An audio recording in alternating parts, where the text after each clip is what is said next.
Chapter 1471. Let's date. What?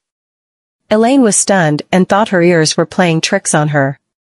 Ian looked her in the eyes and repeated, I said, let's try to date. Elaine was dumbfounded.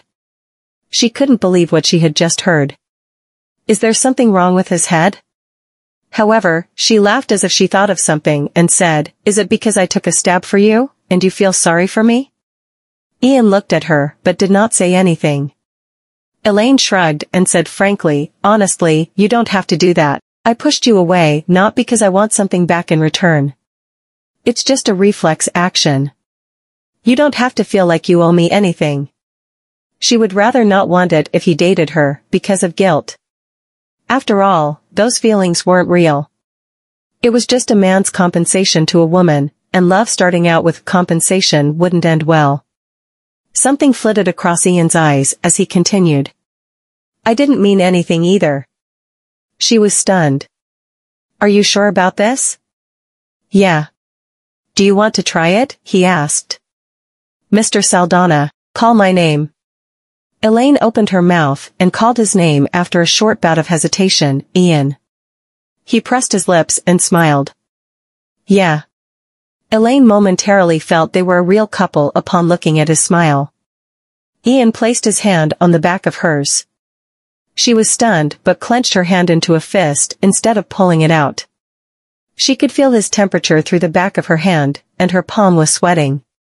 If this went on, she was certain it would only be a matter of time before something happened to her heart. She pressed her lips thin, and something crossed her mind. Don't you have something to do in Houston? I'm postponing it for 2 days, he replied. I'll stay by your side to keep you company. Elaine quickly averted her gaze and smiled. Honestly, you don't have to do that at all. He chuckled and said, you're my fiancé, so of course, I have to stay back and take care of you. She did not say anything anymore. She was a bit uncomfortable with such a great improvement in their relationship. When Lucy returned to the ward, she noticed Elaine was in a good mood. She did not mention anything else as a good mood was required for fast recovery. She did not want her sister to suffer another blow because of this incident. Ian stayed at the hospital, taking care of Elaine for 2 days straight. Even Edward had grown to like him even more. On the other hand, Elaine felt embarrassed. After all, he had to carry her to the restroom and would hold her hand whenever she was sleeping. Every morning, he would go back home and prepare breakfast for her. He slept later than her, but he woke up earlier than her. It was very hard for her not to fall in love with him, considering how well he took care of her. Juan had been urging Ian to go to Houston. Before he left, he came to the hospital and kept her company for a little longer. Be careful when you're in Houston. Elaine did not want him to get injured. Ian chuckled and said, don't worry. I will. After that, he rose to his feet. Feel free to contact me by cell phone when I get there. I'm sure you'll be busy. I'm not going to bother you. Elaine said with a pout. Nope. Even though I'm busy, I still can find time to talk to you, he said, stumping Elaine. A few ripples were raised as if a stone had fallen into a lake. After that, Ian departed for Houston. He had only left not long ago, and Elaine felt something was missing in the ward. At Black Gold, Quincy told Nolan that Ian had departed for Houston. It seems like that old sly fox, Juan, is going to make Ian his scapegoat. The police had been investigating the things happening in Houston. Most of the shareholders had withdrawn their shares overnight for fear of being dragged into the troubled waters. Nobody was going to take over the hot potato now. If he transferred the shares in Houston to Ian, the latter would be the person in charge. If the higher-ups there wanted to investigate anything, they would only turn their target toward Ian. Chapter 1472. If there were something wrong with the shares in Ian's hand, he would become Juan's scapegoat. Nolan tapped his finger rhythmically on the file as something flitted across his eyes. Does Juan not know the relationship between Ian and the higher-ups there? Quincy shook his head. Ian has too many fake identities and names. Even if one looks into it, he won't be able to find Ian's relationship with the ministry. Nolan chuckled. It seems like one really knows nothing about his illegitimate son. If he knew him well, he wouldn't have ignored Ian so much. Considering Ian's relationship with those people on top, he would have been able to protect Juan if he wanted to. Unfortunately, Juan was too arrogant. He thought Ian was merely a hoodlum, so he had never paid any attention to him. Mr. Goldman, he has picked the wrong opponent. I guess we don't need to do anything anymore at this time. Nolan closed the file and put it on the desk. When he heard someone knocking on the door, he lifted his eyelids and said, "Come in." Maisie pushed the door open and entered, causing Nolan to lift his eyebrows. She put her purse on the couch and rushed toward him. She placed her hands on the desk and said, "Knowles, I need to borrow someone from you." Nolan squinted. "Who is it?" Maisie pointed at the person beside her. Quincy was stunned and pointed at himself. "Me?" Nolan leaned against the back of the chair and laughed. "What do you want to borrow him for?" Quincy did not know why, but he felt a little bit sad. He had a feeling that he was an object that could be borrowed here and there, because I need him to run an errand for me with Sadai. Maisie walked around the desk and went behind Nolan. She then wrapped her arms around him from behind and continued. "Dad's birthday is around the corner. Since both of us are so busy, we need someone else to help us prepare." When Nolan realized that she was helping to celebrate his father's birthday, a gentle smile broke across his face as he said, "All right. You can have him. But ma'am, I'm busy as well. Your boss is giving you 2 days off. You don't want it?" Maisie cut him short. "It's no wonder this guy can't find a girlfriend." Quincy looked at Nolan. Nolan chuckled and said, "Go ahead. Consider it your paid vacation." Quincy was so happy that he nearly cried. "Mr. Goldman, this is the first time you've been so kind to me." Nolan glanced at him and said, "If you don't stop talking now, I'm taking it back." Quincy stopped talking and exited the office as if he was worried that Nolan would change his mind. After he left, Nolan grabbed Maisie and placed her on top of his lap. "I'm sure Sadai is capable of completing the task herself. She doesn't need Quincy's help at all." He scratched the tip of her nose and asked, "What are you planning to do?" Maisie wrapped her arms around his neck, leaned closer to him, and said with a smile on her face, "Every time I see Quincy, he's working. He doesn't even take a few days off and is turning into a robot. If we don't give him a chance to rest, how is he going to get himself a girlfriend?" Nolan laughed as he collected her long hair in his palm. "So, you're going to find a girlfriend for him?" She lowered her head and said, "I've always felt I owe them something for Sherry's death." Nolan was stunned. Then, he grabbed her into his arms and kissed the top of her head.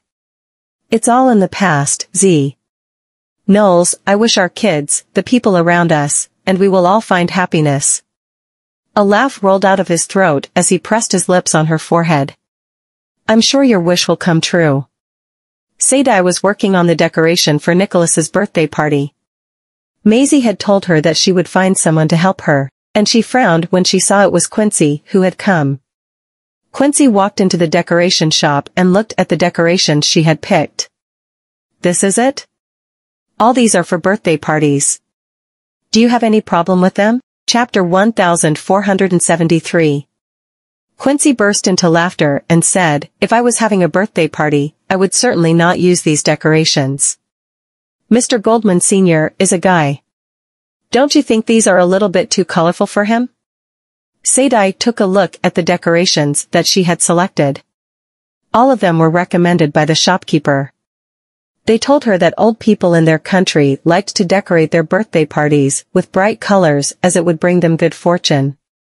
Resting his chin on his palm, Quincy looked at her and said, "Is this the first time you're decorating a birthday party for someone?" Sadai crossed her arms in front of her chest and did not say anything.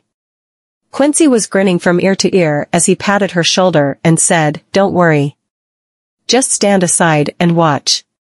Quincy went around the shops to select the decorations throughout the morning. He had grown up in the Goldman mansion, so he knew what Nicholas liked.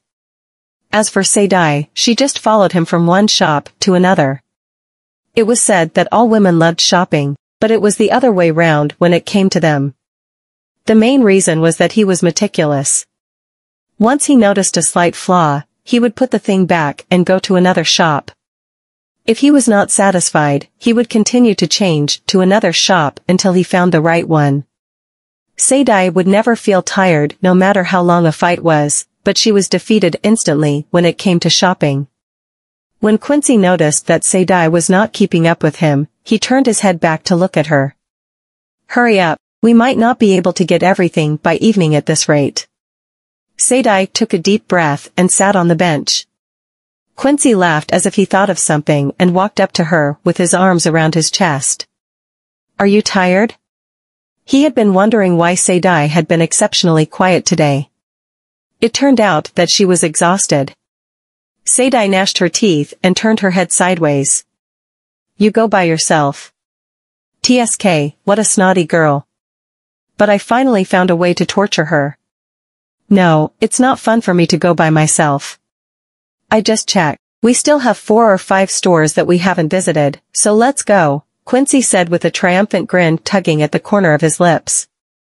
Sadai lifted her head and said, "I'm not going.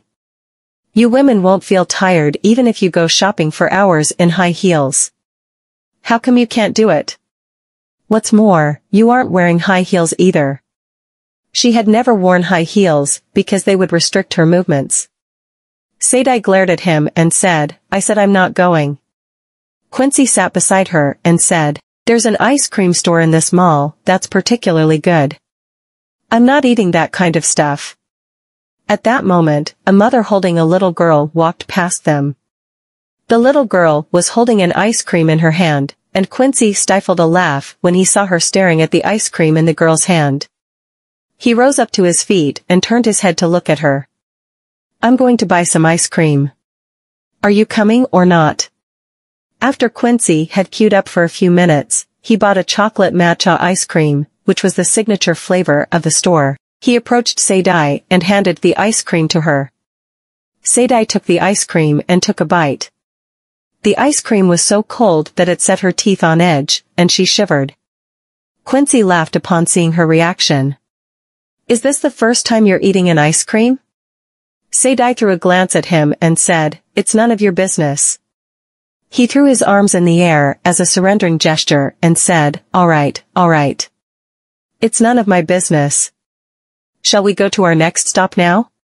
After all, he was in a good mood today. Following Quincy, Sadai accompanied him to a few more stores before finding the one he liked. He walked out of the store with his hands full. However, Sadai was gone. By the time he found her, she was holding 2 ice creams in her hands. Honestly, Sadai looked nothing different from a girl when she was not criticizing him or when she was not in a fight. All girls had a sweet tooth and liked nice or fluffy things.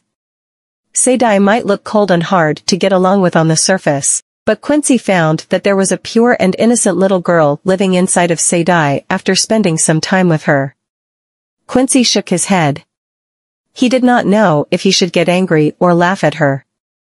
"Before you go somewhere else, can you please tell me first? Do you know how tired I am as I had to go around the entire shopping mall to look for you with so much stuff in my hands?" Chapter 1474. If someone had abducted Sadai, Maisie would certainly shred Quincy into pieces. When the thought surfaced in his head, he noticed something was not right. Who the hell would have the nerve to abduct her? Whoever that trafficker was, they must have been tired of living. If not, no sane people would target her. Sadai walked up to him and took over the bags in his hand while holding the 2 ice creams with the other hand. Quincy was momentarily stunned before laughing. "Is the sun rising from the west today? You actually helped me carry my stuff." Sadai walked in the front and said, "Since you bought me ice cream just now, I'll help you carry your stuff."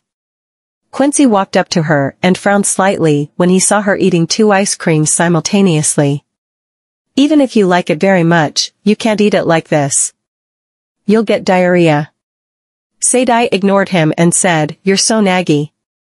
Walking beside her, Quincy continued. How can you not listen to me? Do you know that bad things will happen to bad kids who don't listen to someone more experienced than them? If your stomach hurts later, don't blame me for not reminding you. She stopped in her tracks, turned around, and shoved those bags back to him. Carry them yourself. Quincy was amused. What? I'm just being nice and telling you the disadvantages of eating too much ice cream. How can you get angry at me just like that? Sadie paid him no mind. He walked up to her and continued. Say, you need to control your temper. After all, you're a girl and need to be gentle. Sadie was annoyed by his nagging, and she became furious when he said she had a bad temper. She turned around and tried to hit him. Quincy had anticipated this, so he took a step back to avoid her attack. Then, she lost her balance, and one of her ice creams dropped to the floor with a plop. Sadie was stunned. When he saw the sad expression on her face as she stared at the ice cream on the floor, he turned his head sideways, and his shoulders trembled. He tried to hold back his smile and went forward to comfort Sadie. It's okay. If you drop it, you drop it. You still have another one, right? Sadie grabbed the collar of his shirt and hissed. You're gonna pay me back. Yes, yes, yes. I'll pay you back. Calm down and let go of me first. Sadie stretched her arm forward as if she wanted him to pay her right now. Quincy looked at himself and shook his head helplessly. My wallet is in my pocket. My hands are full now. Initially, he wanted Sadie to help him carry the bags, but little did he expect that Sadie would dive her hand right toward his pocket. Quincy was stunned and hastily pushed her hand away.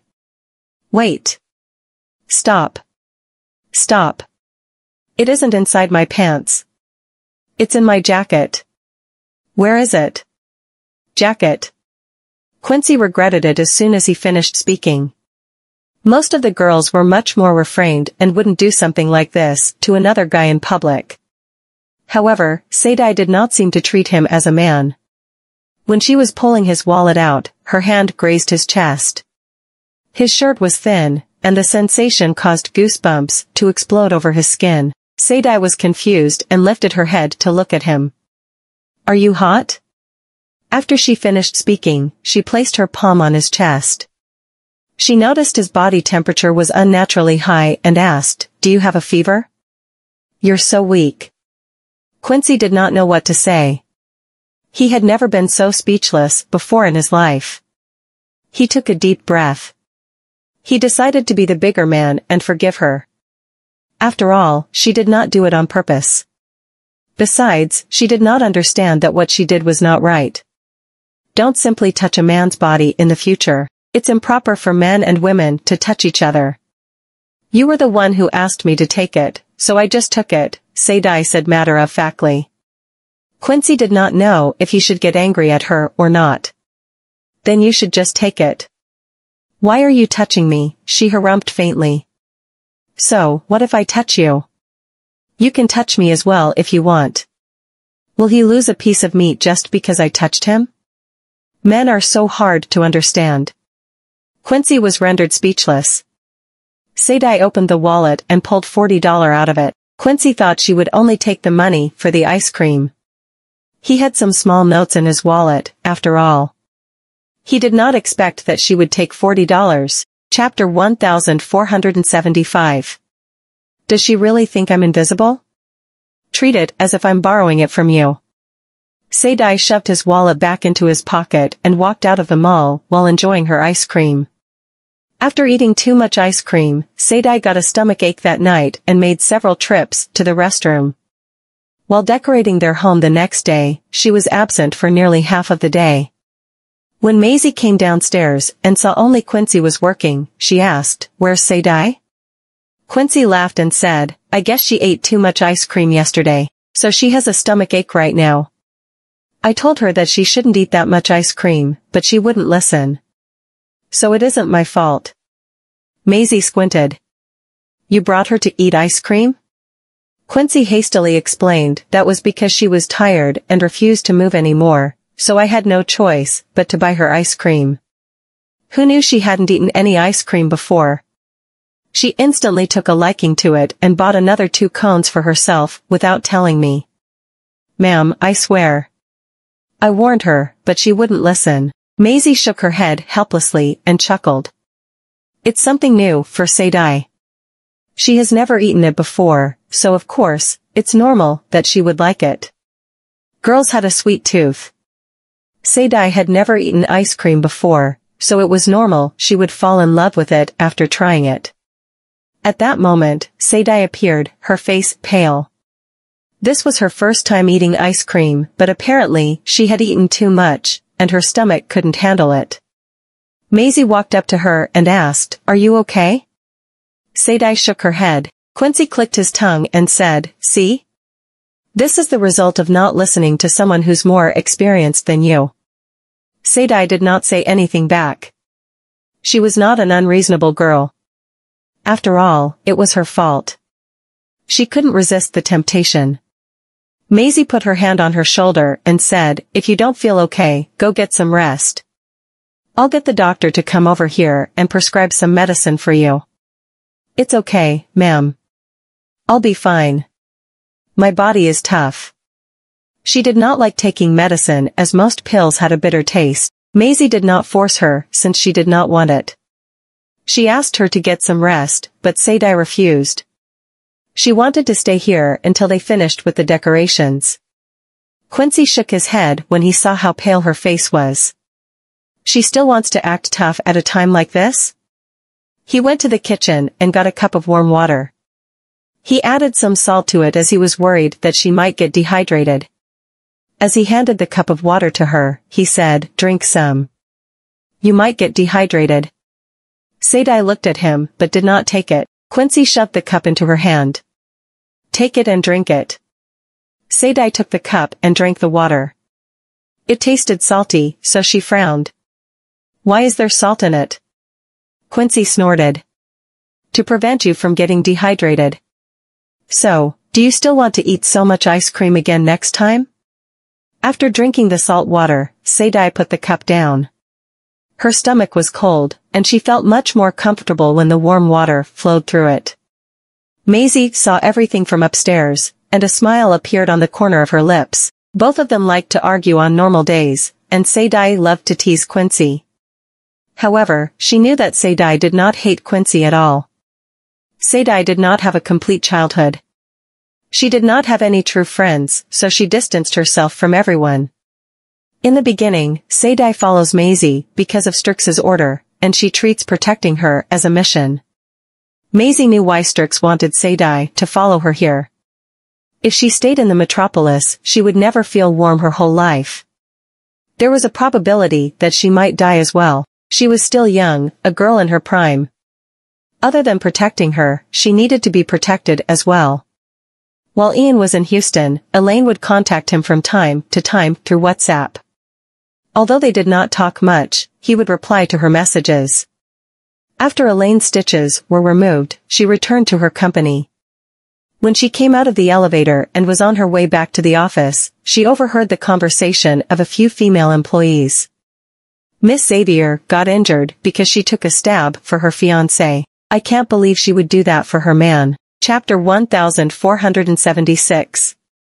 I have a hunch that her relationship with her fiancé is quite delicate. Although her fiancé always picks her up and sends her to and from work, the relationship between the two doesn't look like that of an affectionate couple. Did you feel this way too? We've already been feeling it for a long time.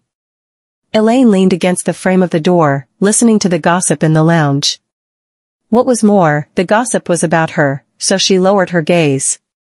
Even outsiders can see through my relationship with Ian? To be honest, I was quite surprised when Ian said he wanted to start a serious relationship with me. I only accidentally got stabbed because of him, and he already wants to start a serious relationship with me. She still could not adapt to this change up until this moment. It was not that she did not feel Ian's guilt for her. At this time at Synergy, Mr. Saldana, Ian has taken over the shares in Houston successfully, and he went to the casino the night before. Listening to his secretary's report, Juan put down the teacup and frowned. What did he do at the casino? I heard from the employee of the casino that Ian went there to spend some money. He even offended a few people in the casino and brought your name up. As Juan listened to the report, he snorted coldly. That brat is still so stubborn and immutable, and he's starting to use my name to cause trouble. The secretary smiled and explained, even if he were to cause trouble, that's his problem to deal with. Besides, the more trouble he makes, the better it'll be for you. Tan started to use Mr. Saldana's reputation to do as he liked as soon as he took over the shares of the company in Houston. It's said that the person who sticks his head out the most is usually the one who gets executed first. Thus, no matter how big the issue gets, it won't be linked back to Mr. Saldana at the end of the day.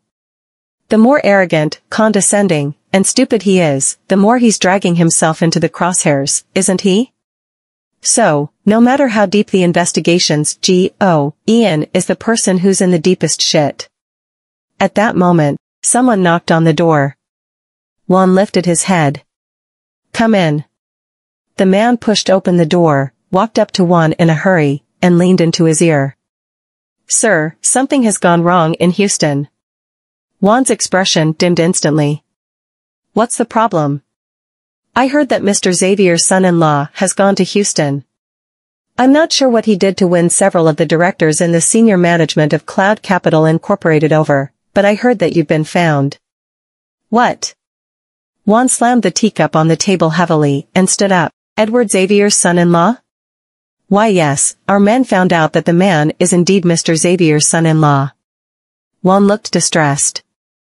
I have no connection with Beyond Tech, but Edward's son-in-law went to Houston to investigate me.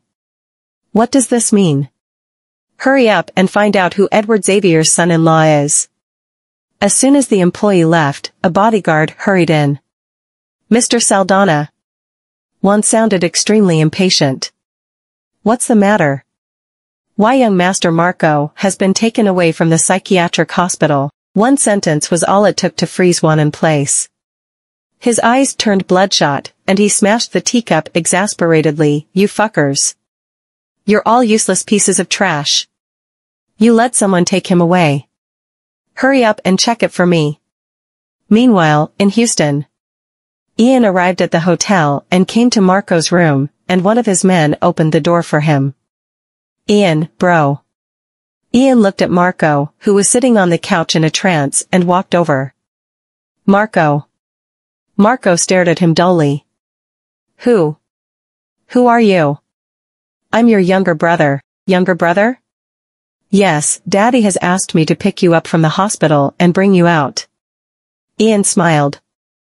Marco was only 2 years older than Ian. He only looked a little slow and listless because of his mental condition. He could communicate normally with others, especially when he was not in a frenzy. Chapter 1477. Where did Daddy ask you to take me to? Something happened to Daddy. Ian lowered his gaze and explained, he needs some money and told me that his money is in your bank account. Is that right? Marco hesitated. But Daddy told me that I should never hand this card to anyone. But Daddy didn't say that you can't give it to your younger brother, right? Marco indeed fell for it. It was mainly because of the fact that although Marco had a mental illness, he remembered that he had a younger brother. It was just that he could not remember his name. He nodded absent-mindedly. Then how can I help Daddy? Ian said, give me the card, and I'll get someone to bring you to your mommy. You'll be very safe when you're with your mommy. Marco wanted to see his mother, so he gave Ian the bank card he had brought along with him. Ian took the card from him, raised his hand, and patted him on the shoulder. Let's go. I'll take you to meet the person that you want to meet. Marco nodded. Ian asked someone to send Marco to Mrs. Saldana's side. As soon as Marco left the room, the man standing next to him was puzzled. You've already gotten your hand on the card. Shouldn't we send him back to the hospital? Ian took a glimpse at the bank card in his hand and explained indifferently, Mr. Saldana kept all the money that he's stolen over the years in Marco's account. Marco isn't subject to legal sanctions because of his mental illness. However, he'll definitely defend his father when he's sober. Mrs. Saldana loves her son, but she doesn't know that Mr. Saldana has transferred the money to his son in order to use his son's identity as a cover. So, if Marco were to have to go to court, Mrs. Saldana would probably vouch for Juan for her son's sake. The man looked at him. As expected of you, bro, you even thought of this. Although Mrs. Saldana has divorced father, she chose not to make it public in order not to stimulate her son. Not to mention that the two still raise the son, who has a mental illness, together. Sending Marco back to the hospital is equivalent to giving father another chance. He's most probably been informed that Marco has been taken away. So if Marco were to be sent back, father would surely find Marco and encourage him to vouch for him. Marco cares about his father and would disclose everything that happened today, which would be very detrimental to me. And Mrs. Saldana didn't know anything, so she'll definitely vouch for father for the sake of her son. Thus, I have to come up with a plan B just in case. Sending Marco to Mrs. Saldana and then telling her that father has transferred all the money that he's stolen over the years into her son's bank account and that he's planning to use her son as a cover without her knowing. Then the outcome of these actions will surely be different. As far as I know, Mrs. Saldana cares more about Marco than father does. Using his own flesh and blood to cover himself should have already crossed Mrs. Saldana's bottom line. Everything did turn out as Ian had foreseen. Mrs. Saldana was infuriated when she learned about her ex-husband's doings and called him immediately. Juan was on his way to Houston when he received a call from Mrs. Saldana. He learned something from her, and his face turned gloomy. What do you mean? You're actually shameless enough to ask me what I mean. Juan Saldana, you're such a ruthless man that you'd even take advantage of our son. If it weren't for your illegitimate son who sent someone to tell me about it, I would still be kept in the dark. Mrs. Saldana smiled sarcastically and mocked him. You're such a shitsack. Back then, the second you learned that Mark is a mentally ill child, you immediately got together with that bitch, Eunice Lowry, behind my back, and gave birth to that child. You didn't expect to be schemed by your own illegitimate child, did you? Let me tell you, Juan Saldana, there's no way that I'm letting this slide. Just wait for the lawsuit. She hung up the call. Juan was stunned. The person who did all this turns out to be Ian, chapter 1478. At this time, Juan received news that his men had found Edward Xavier's son-in-law. He was none other than his illegitimate son, Ian Saldana. Ian and Edward Xavier's daughter had gotten engaged not long ago, and they had not made the news public. Juan sat stiffly in the back seat as his face paled. Meanwhile, Ian submitted the evidence of Juan's embezzlement and tax evasion to the ministry. Marco's bank account was set up abroad, and the person in the ministry notified the Ministry of Foreign Affairs to contact the country where the bank was located. Juan was soon restricted from leaving the country. After getting everything done, Ian traveled back to Bassburg by plane and arranged not to run into his father when he arrived. The cafe's manager came to pick him up at the airport, and Ian asked him to pull over when they passed by a flower shop. Ian bought a bouquet of cornflowers. When he returned to the car, the shop manager adjusted the rearview mirror to look at him. Is it for Miss Xavier? He did not say anything and seemed to be thinking about something. The cafe manager grasped the steering wheel and drove forward. While they were on their way back, the manager chatted with Ian. I told you, something must have gone wrong the moment you chose to help her, but I didn't expect you two to really get together. Sure enough, those couples who meet each other very early on in their lives mostly won't be able to stay together, and those who meet late might have missed the chance to start a relationship with each other. So, instead of looking for a profound relationship, falling in love at the right time is even more important. Ian frowned, raised his gaze, and glared at him. Do you plan to change your career path? The store manager was stunned for a moment. Then what should I do next?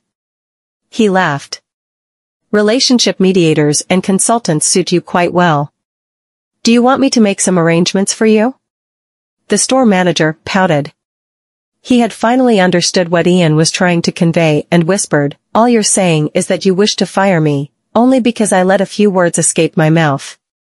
Ian pursed his lips and smiled but said nothing. When the car arrived at the entrance of J-Tech Incorporated, Ian lowered the car window just in time to see Elaine and another female subordinate walking out of the company.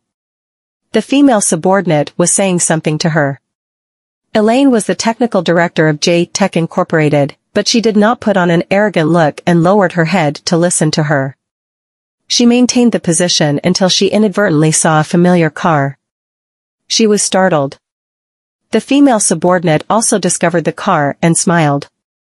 "Miss Xavier, since your fiancé has come to pick you up, I shall go home first." After the female subordinate left, Elaine walked toward the car, and the cafe manager sitting in the car greeted her. "Nice to see you, Miss Xavier." Elaine smiled, nodded, and then stopped outside of Ian's door. "You've completed all the tasks at hand so soon?" "I came back as soon as I was done." Ian smiled and moved over to the other side of the car. Elaine opened the door and got into the car. She then saw the bouquet of blue cornflowers and was startled. "These flowers?" Ian handed her the bouquet. "I bought it while I was on my way here. I think this flower suits you very much." Elaine was stunned for a few seconds, grabbed the bouquet from him, held it in her arms, and smiled all of a sudden. "I like it very much, thank you." Although it was not some precious gem, necklace, or jewelry, but just a bouquet of cornflowers, she was delighted. She then thought of something. "Have things gone well in Houston?" He responded with a light hum. "Everything went well." The store manager laughed while driving the car and interjected, "Mr. Ian was there to supervise every move. How could it not go well? Mr. Saldana is probably exasperated now." Caressing the petals of the flowers in her arms, Elaine asked, "Will he retaliate against you for revenge?" Before Ian could answer, the cafe manager looked in the rearview mirror and laughed. "Miss Xavier, are you worried Mr. Ian will be targeted?" She choked on her own words and took a glance at Ian cautiously. "Isn't it normal to worry about this?" She was trying to say that it was normal for her to worry about her fiancé. Chapter 1479. Ian looked at her with a faint hint of contentment flashing across his eyes. "Don't worry." The two words sounded like some kind of magic spell, and Elaine's heart calmed down inexplicably after hearing them. The higher-ups in the ministry started a strict investigation of Juan. All of Juan's personal assets were frozen overnight. And because he was restricted from leaving the country, even his original plan to go abroad was foiled. Soon, Juan was placed under criminal detention for further investigation. Ian went to the detention center to visit Juan. After Juan was taken to the visitation room by the police, he no longer looked as complacent as he used to but looked a little downcast and unshaven. Juan picked up the receiver and gnashed his teeth. "Ian Saldana, society has taught you a lot, huh? How dare you betray me, you two-faced fucker." He pursed his lips and smirked. "I've always been like this." Juan sneered and mocked him. "Sure enough, the son I didn't raise by my side is cold-blooded and ruthless his father. I should have kept an eye on your mother and forced her to have an abortion back then. Otherwise, I wouldn't have to. Come across you now, you fucking scourge." When it came to his mother, Ian's expression dimmed. "Back then, mother gave birth to me secretly after learning that father's eldest son suffers from a mental illness only because she was trying to use my identity to dethrone Mrs. Saldana from the Saldana so that she could take over the title. As far as I'm concerned, mother only had me as leverage to obtain wealth and status. All she did after father abandoned her was blame me for being so useless. It's a pity my mother didn't let things slide." Ian gave a faint smile and said after a long while, "Father, it's time for you to spend the rest of your life in peace and prison." Seeing the hint of shock that flashed across Juan's eyes, Ian hung up the call, got up, and left. No matter how Juan yelled at him, Ian pretended not to hear him and did not look back at all. His driver came to pick him up when he left the detention center, and he received a call from Elaine as soon as he got into the car. Elaine asked him, "Are you done?" Ian chuckled. "Yeah, it just ended. My dad asked me to get you to come home for dinner tonight. So, are you free tonight? He agreed, okay, I'll go over tonight. When the call was over, the driver sneered and inquired, Mr. Ian, was it Mrs. Saldana? People who knew him rarely addressed the woman around him as Mrs. Saldana because they knew the nature of his job. Even if he was with a woman, she was most probably there because he needed her to complete his mission. Moreover, Ian had always been very ruthless toward women, and he was also very cold-blooded. He used to hang around with the mafia boss in Asperia. That man had always been a playboy, and the women around him changed once every few days.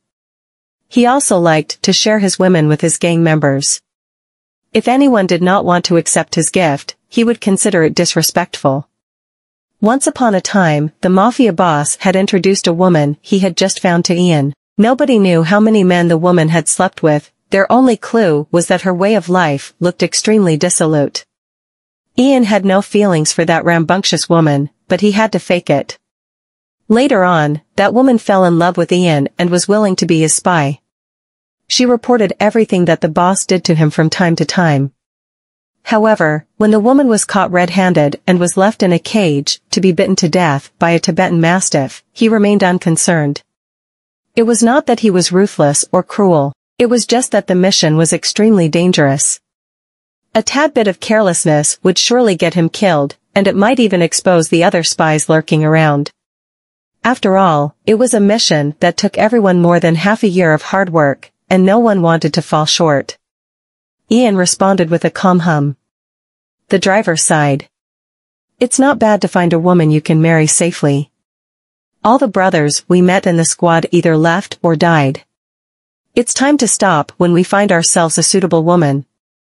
Besides, to still be alive is a blessing to us. Chapter 1480. In the evening, when Ian arrived at the Xavier mansion, he stood outside the door until Elaine came to open the door. She had just washed her hair, and there was a faint scent of shampoo, and her half-dried hair was loosely tied. Her plain face made her look a little more innocent. Not many women could maintain their fair complexion and smooth skin when they were without makeup. You've come, do come in. Elaine pulled him into the entryway and closed the door. In order to entertain him, Jenna had already cooked up a storm in the kitchen and prepared a sumptuous dinner. All there was left to do was to wait for him to come for dinner. It's nice to see you, Mr. Xavier, Mrs. Xavier. He nodded slightly and sounded very humble and polite. All right, go wash your hands and join us at the table. Everyone has been waiting for you. Jenna welcomed him with a grin and then said, Elaine doesn't know what you like to eat, so I only cooked some of our usual dishes. Ian took a glance at Elaine and gave a faint smile. It's okay, I'm not a picky eater. Elaine felt very embarrassed. She did not know Ian very well, so how would she know what he loved to eat? During dinner, Edward poured 2 glasses of wine. I used to drink it alone. I finally have someone to drink with now. Elaine frowned. Dad, he came here by car, and you're asking him to drink. What are you afraid of? Worst comes to worst, he can spend the night here. He'll become part of the family sooner or later. What's the problem? She choked on her own words, completely not expecting such a statement from her father. Ian and Edward clinked glasses and drank the wine slowly. Edward treated Ian like how a content father-in-law would treat his son-in-law. Elaine, whatever Ian wants to eat, you should fetch it for him. You mustn't neglect our guests. Jenna sounded very enthusiastic. Ian, there's no need to be this reserved when you're here. Eat as much as you can. We have plenty of food. Ian smiled and nodded. Thank you, Mrs. Xavier. Edward said, you don't have to be so polite when talking to us. Just make yourself at home. Elaine ate dinner silently. He was the one who didn't agree with my marriage at first, but now, his attitude has changed so much.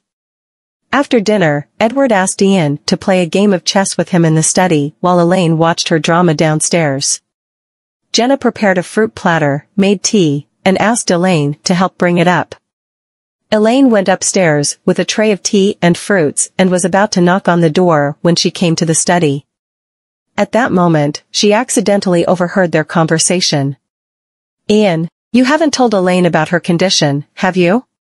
Elaine's hand froze in midair, and she leaned forward and placed her ear against the door. She did not understand.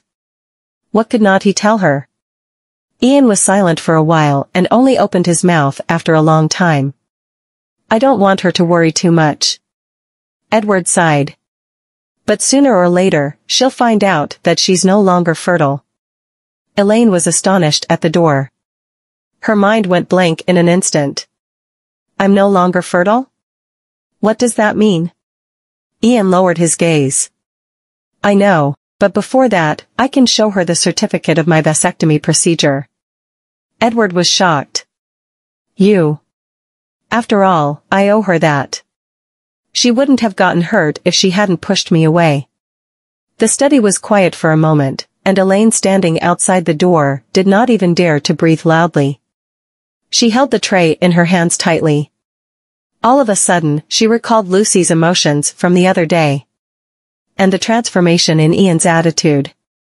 Ian wants to get into a serious relationship with me only because I pushed him away, got hurt, and I can't get pregnant ever again? He does so because he thinks he's indebted to me? She pursed her lips, turned around, and left. She went downstairs and placed the fruit platter and tea on the table. Jenna could not help but wonder. "Elaine, didn't you go to the study to deliver the fruits and tea?" "I didn't see anyone." "You can deliver it yourself," she replied casually and walked out of the manor without looking back.